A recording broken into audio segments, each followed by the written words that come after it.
What if Monster Hunter and Hades had a baby? You might get something like Savara, the main topic of today's episode. This and more on Indie Game Arcade.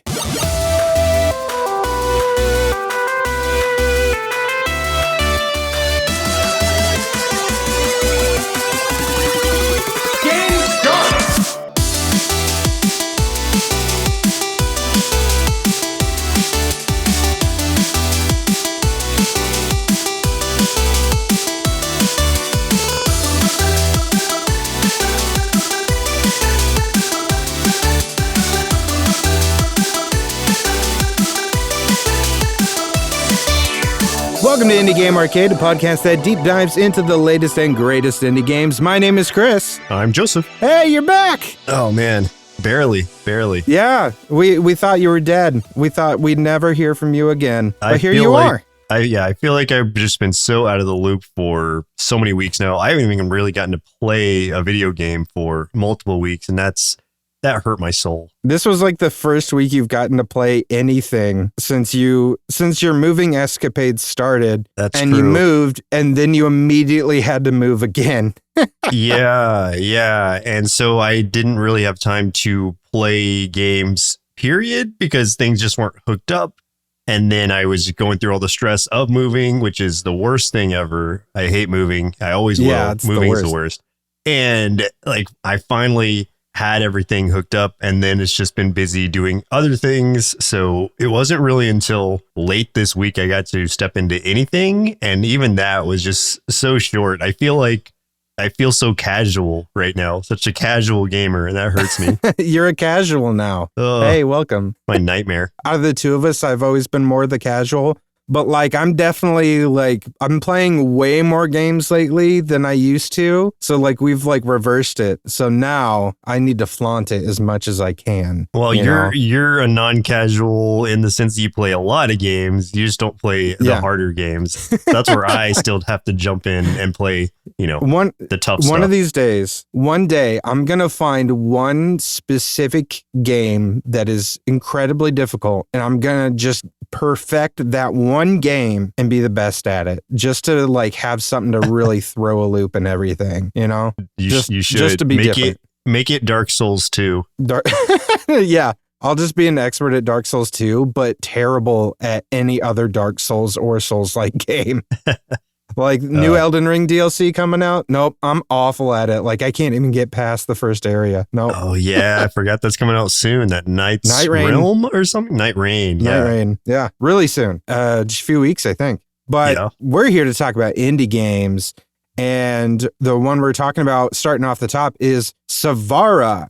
Game start. Savara was released on May 6, 2025. Developed by Doria Games, published by Ankama Games, retails for $19.99. This is a roguelike action RPG that takes place in the same universe as Wakfu, which was like a game that you and I like. You introduced me to Wakfu a long time ago, and I just love. I don't think I really got into the game too deeply, but I love the world of that game. So this warrior god, and I'm gonna butcher the pronunciation of this because I don't know if it's supposed to be IOP or EOP, but it's IOP. So like, I know that in the world of Wakfu, there's like 12 gods, like that's their pantheon.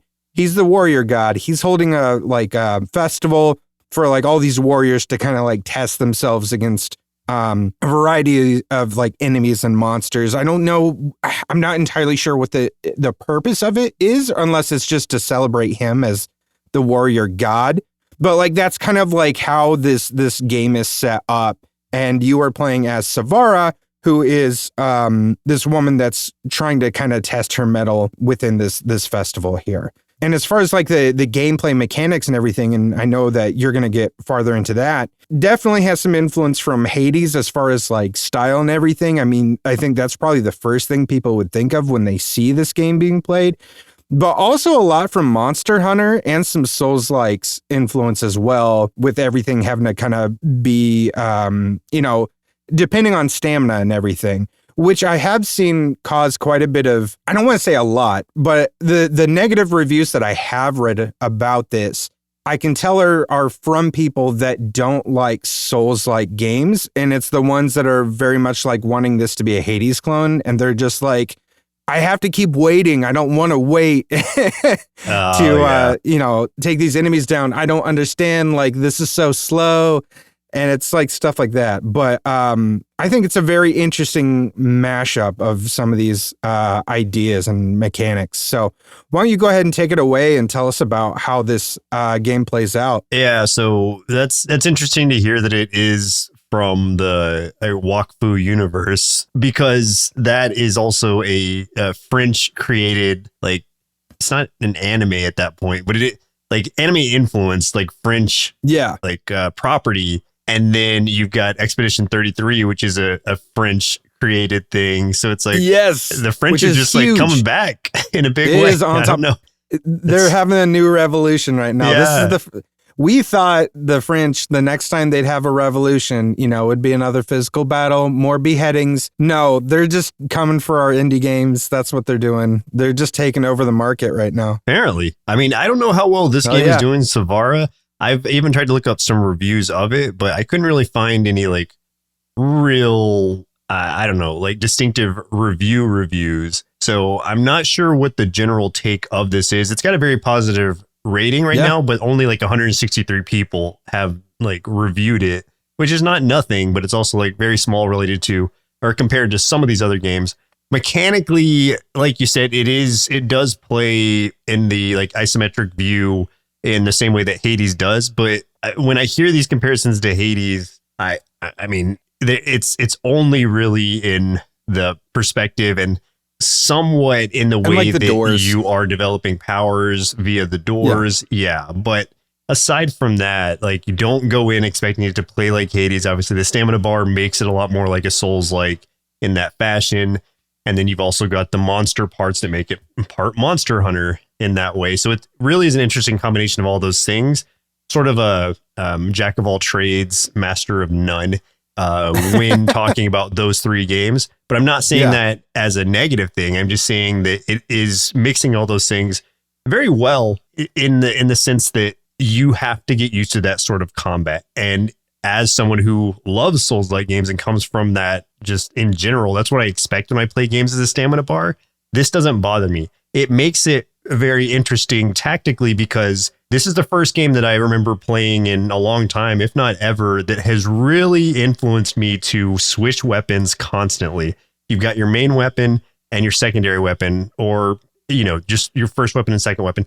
And there is incentive to change up often because that refills your stamina meter a little bit and then goes on cooldown, and then you can switch again. So you kind of need to switch weapons to help chain your combos. And a lot of the abilities that you're picking up between doors or at the end of the doors will help influence you switching around. So there's a lot more incentive to switching weapons in this game than I've ever seen in another game. And I really like that because it helps combat flow a lot better. If you were to just stick with one weapon, you can, but you will do a lot of waiting because of the cooldown. But a lot of that is mitigated by just changing your weapon up and switching around mid-combat. And you can continue your combo in that way too, which, not that there's a combo meter per se, but, just to keep like beating on enemies and stunning them or breaking their parts, et cetera, et cetera. So I think mechanically it works very well once you get used to the language it's speaking, which is multiple languages all in one. But it took me about a run to kind of get used to what was happening and how I needed to, utilize all the abilities in front of me. I couldn't just stick with one weapon and really get everything out of what I'm trying to do. Not to mention the fact that there are three different weapon types. There's three different like damage types. And depending on what weapon you choose, it tells you what damage type you're doing. And certain monsters are weak against certain kind of damage. So you have to keep that in mind too. You don't want to bring two of the same damage type weapons into a battle because you're just really limiting the damage that you're able to do. And it doesn't express it up front, not that I've seen, as far as like what something's weak to, but you have to look at the type of damage you're doing. If it's white damage, just doing normal. If it's yellow, you are doing like the bonus damage because you found the type of damage they're weak to. And then once you break apart, it turns red, and then I think it's like a highlighted red if you're doing bonus damage against a broken part of the monster. So there's multiple ways to go about it. It doesn't mean you can't use a weapon a monster is not weak against and kill them, but it'll be a lot more inefficient. So you really have to think about a lot going into this, but I think it plays slow enough to where you have time to think about those things, and you can just like look for the tells that the monster's attacks are showing. At the same time, you just need to really be versatile in how you're approaching something. Combat wise, there's your basic attack. Well, your combo attack is what it's called. That's your normal attack, really. And then your heavy attack is your I'm just going to say the Xbox controller buttons because that's what I use. So X is your regular attack. Y is your heavy attack. I think that a lot of folks are probably using the same kind of controller when they're playing. That's what I would think. If not that, then, you know, a PlayStation controller. But at the same time, like, you know, the buttons that are comparable to it. So X is your normal attack. Y is your heavy attack. Then left trigger is your changing weapons, and they change by like doing an attack to lead into that weapon. That's why I say it continues chaining that combo. And then right trigger is your super attack, which each of your weapons has like a bar that goes, well, like a square around them or a diamond around them that charges up, and you'll see when it's full because it'll be flashing. And that's when you can do your super attack, which is a much slower, but also like really strong attack when you can get it off on an enemy, which you kind of have to wait for them to be stunned generally, or at least be finishing up an attack so that you have the window to let that attack charge up and then go off. And then you also have also comparable to Souls-like in the sense that you have a healing flask in a way, which is just ham or just meat, just a big thing of meat. Yeah, you can eat. I like and that. You have like one of them to start, but you can get up to 4. You can carry up to 4, at least. Like, there might be an upgrade down the line that lets you get more. I don't know. But initially you can get up to 4 that you're holding on to. After each boss, you're able to like refill those flask, the meat flask, and the meat flask allow you to heal up some. But that is a heal over time type thing. It's not instant. So you have to be real careful when you're using it. Also wait for a window to open up for you to start eating that meat, because you have to hold down the button and like let it go all the way through, or else you will only get a little bit of a heal from your flask. So I don't want to go like super like deep into like mechanics more than I have, but yeah, sure. So that's the basics and some of the like non-basics of it, I guess. Yeah, it's a really interesting system. And I think that one thing that I was interested in, because I've never played the Monster Hunter games, and like I just realized the way I said that made it sound like I have no idea what I'm talking about when I'm like Monster Hunter games. Do they like, when you're like going after like the creatures and stuff in there, do they have like weaknesses and things too that you have to sort of figure out before you can take them down? Yeah, I mean, again, you can take them down normally, but it'll take longer and be really inefficient if you aren't using either a element type they're weak to, or striking parts of them that are weak. Like if there's something that has like a shielded face or something, obviously you don't want to be attacking that. Like you're trying to attack like the softer areas. And it's kind of like that in this game.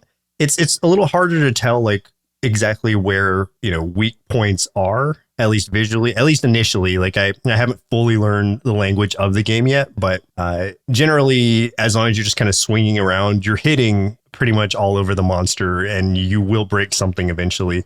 So there's probably like smarter ways to approach it, but I found that's worked pretty well for me. And then you are collecting parts and things from the monster as you break them or as you progress through the levels. And what those are letting you do is upgrade your armor and either unlocking different weapons or upgrading your current weapons with those parts. So you are, in classic roguelike fashion, getting progressively better as you're going through runs. So with that said, too, with the idea of like progression and everything, so they have like talent trees, things like that as well. And I know that they have something called divine blessings, but I don't know exactly what those are. There are the permanent stat upgrades that are your So those are like the ones you're upgrading over time, where it's like, okay, now I have 25 more health to start with, or now I can start with an extra meat flask thing. Got it. Yeah. And those you have to not only unlock the skill that does it, but also unlock the slots to allow you to put those into. So those are kind of interchangeable and in a way that you can kind of like customize your run a little bit more. Armor, same deal. It's like there are 5 different sets of armor, at least that I have seen, that you're able to build out and upgrade. And you can either kind of interchange parts of different armors to get their bonuses, or if you want like a set bonus, then you want to equip like all of the single armor. So those are things you're unlocking and upgrading as you're going as well. Same with weapons. Weapons have like 3 different tiers of upgrades. And so you're kind of upgrading a weapon steadily to try to reach those different tiers, or at least those like those points on the tiers where it's like gives you a new ability. And there's 3 per weapon. And then there are 5 different trees that I've seen, probably more because I haven't beaten a run yet. I've only done a few. And so, but from what I've seen, you're unlocking things as you go, getting the ability to unlock different weapon types. And then with that, also gaining those blessings, like you're saying, that are, they're like items that you're finding along the way. There's these red, like sparkly things on the map. And as you pick them up, I do like sparkly things. There's 4 slots that you have to put 4 different blessings in.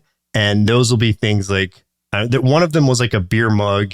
And I don't remember exactly what it did, but you know, some of them, for example, some of them let you do like more damage, and you are upgrading that with these little tasks that each of them have to try to like unlock the full potential of it.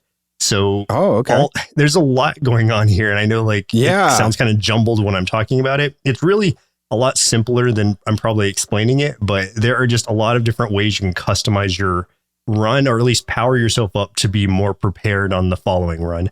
When you first go into it, you're going to feel very weak because you don't, one, you won't know what you're doing yet. And 2, you just don't have the upgrades to really reach to get very far. I mean, you can, but it's just going to take you a while because you're kind of just like using a butter knife against these guys initially until you realize kind of what you need to do and how you need to approach these battles. I kind of like that though, because I feel like in that way, when you go into a roguelike like this, or Hades, or something like Bit Dungeon, when you go in and you are severely underpowered, like right away, and then, you know, you unlock a few things and then you die like really early, I feel like that's part of the game teaching you what the game is. And that, you know, success in a run isn't necessarily completing the run. Success could be just unlocking something so that you can progress farther, or, you know, customize more, or understand more, or learn more.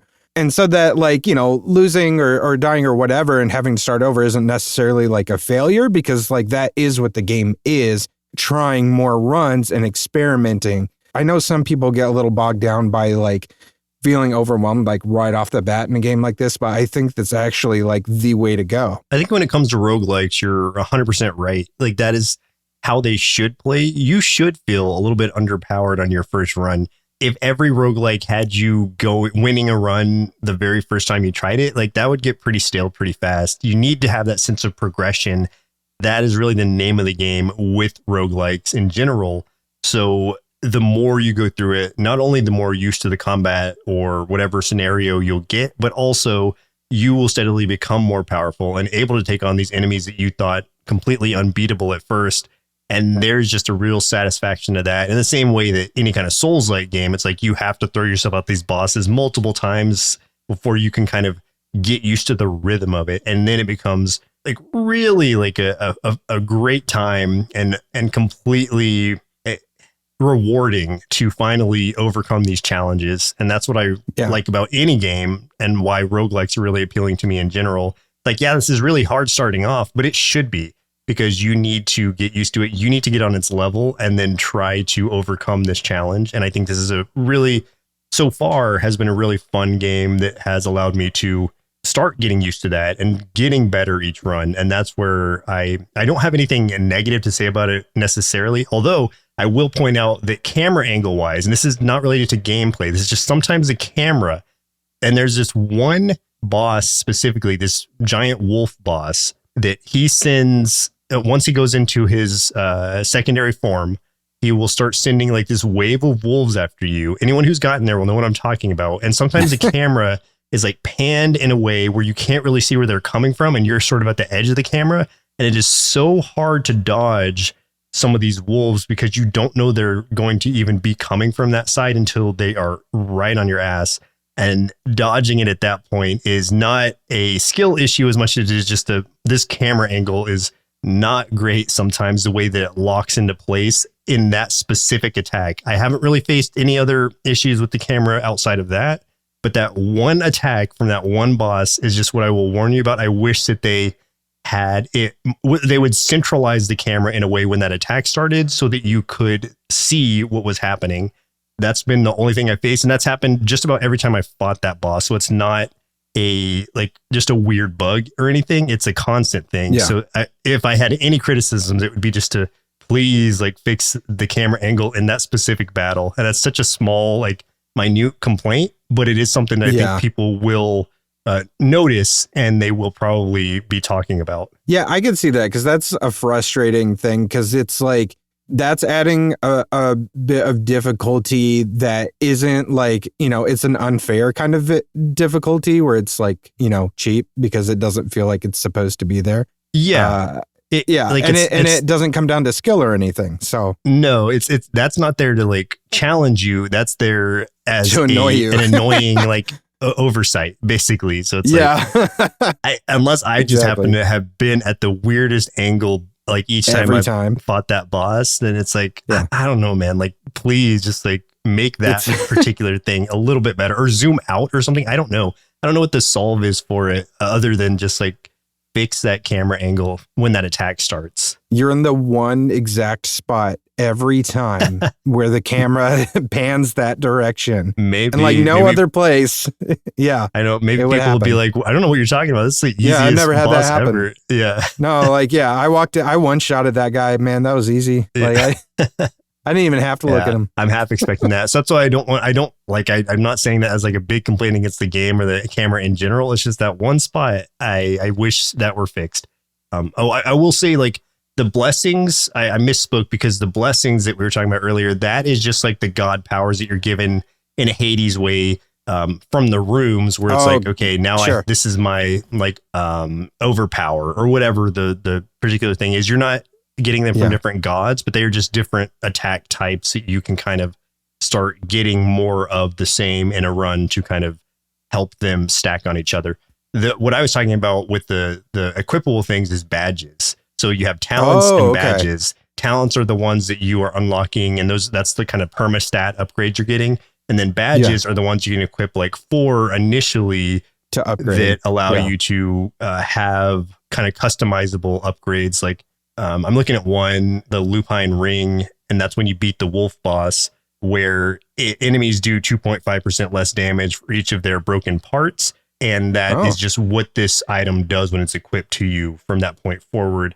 And it can be upgraded, it looks 4 times. So that means that's 10% less damage once it is completely upgraded. Yeah. So those are badges. So just equipable items that help you kind of customize each run for yourself, in addition to the weapons and the talents that you're equipping. So I think it's got a pretty good amount of customization to it. And once you get used to playing the game, you'll find weapons that you like or prefer, and will probably try to upgrade those as you're going through, because I think it will take a long time to fully upgrade a weapon, just because of how slow the gathering of mats has been, at least initially. But again, I'm pretty early in, so maybe that speeds up as you go through it.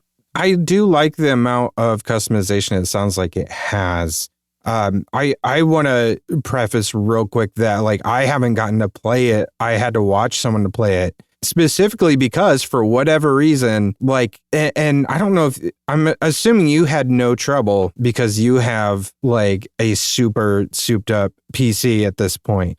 Oh yeah. Mine's slightly older, but even though it was older, we built it real top of the line when we did build it.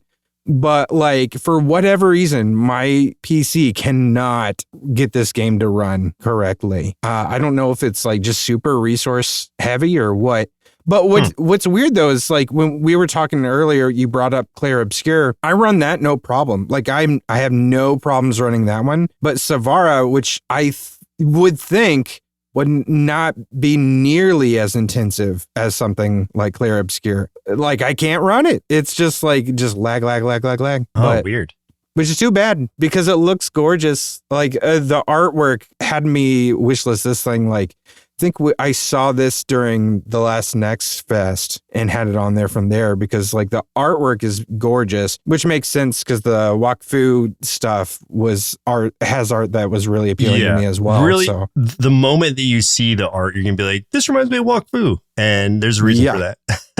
Exactly, because it's all tied together. Yeah, and I didn't even realize that until you said it. I hadn't looked that up, so I didn't know that. And it's like, oh, that makes complete sense. I think it's interesting too because I feel like they didn't make that very pronounced. Like they aren't really tying that in very much. It's just like you wouldn't really know except that if you like look farther into it and you look at who the developer is and who the publisher is.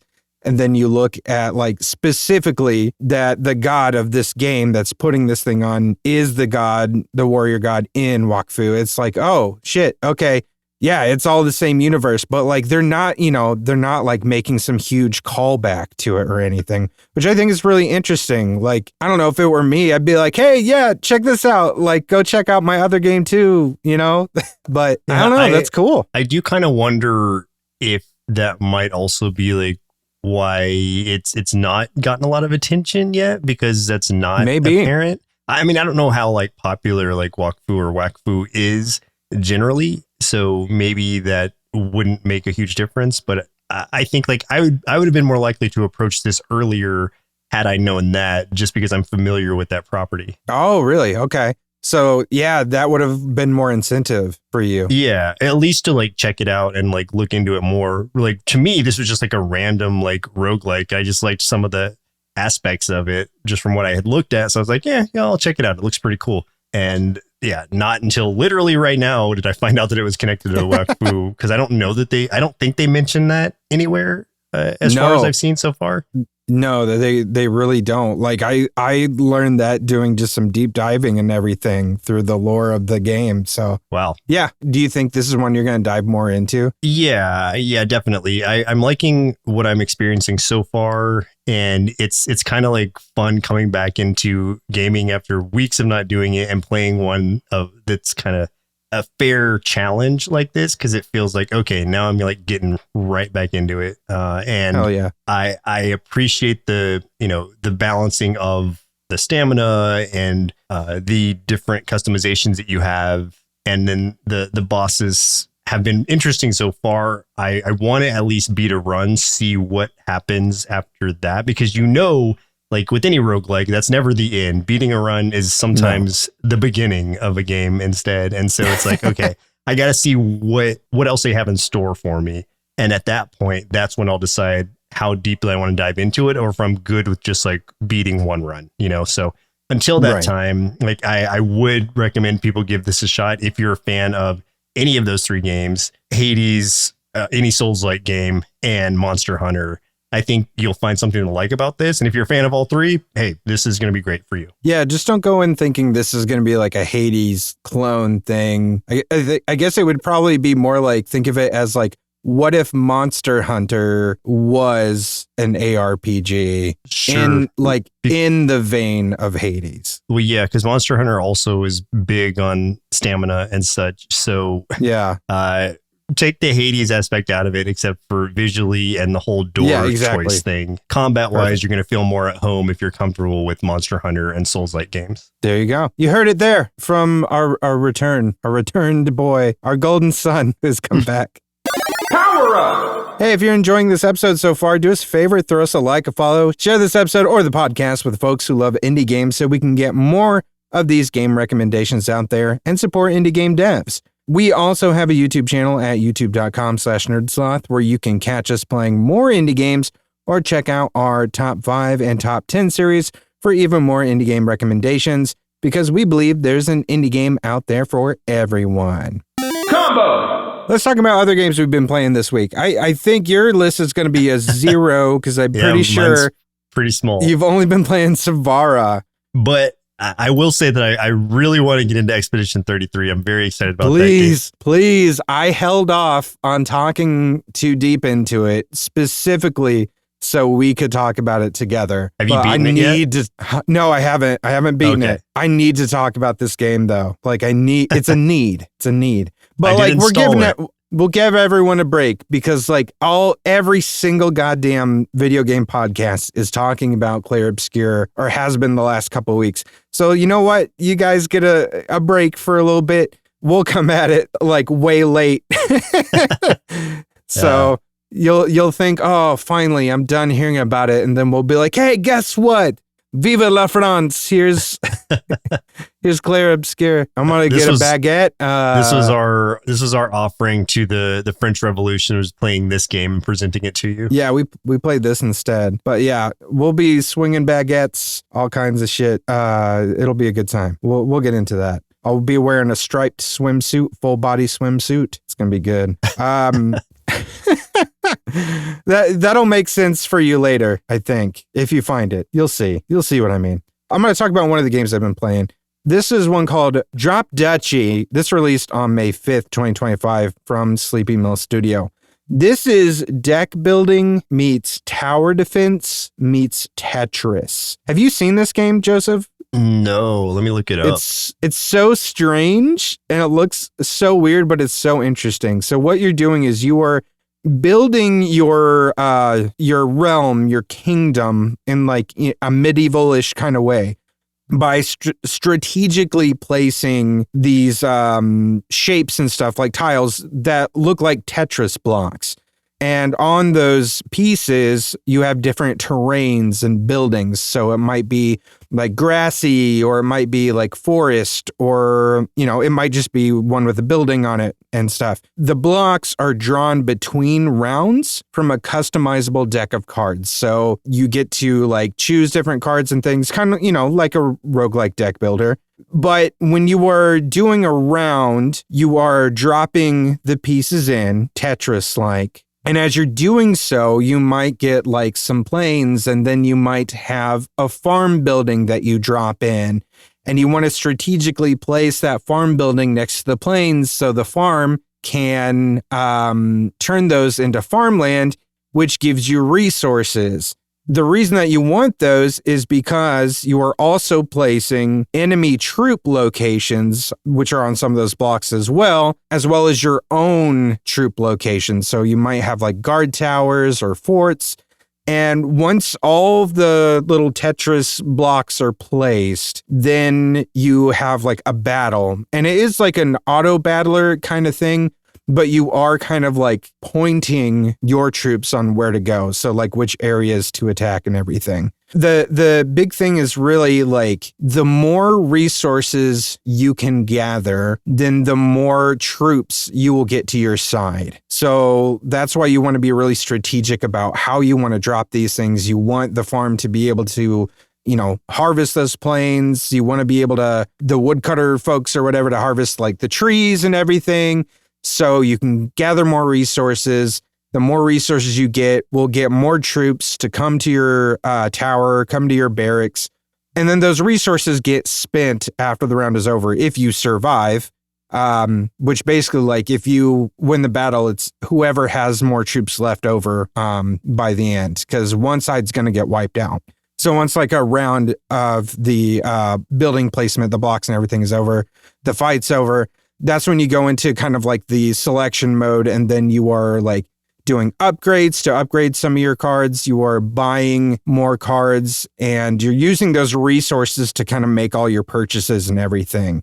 Better buildings, more troops, more things that will help you gather more resources faster and be more efficient. So kind of like that. And then like as you go on your run, like you go farther on, there's going to be like more enemies.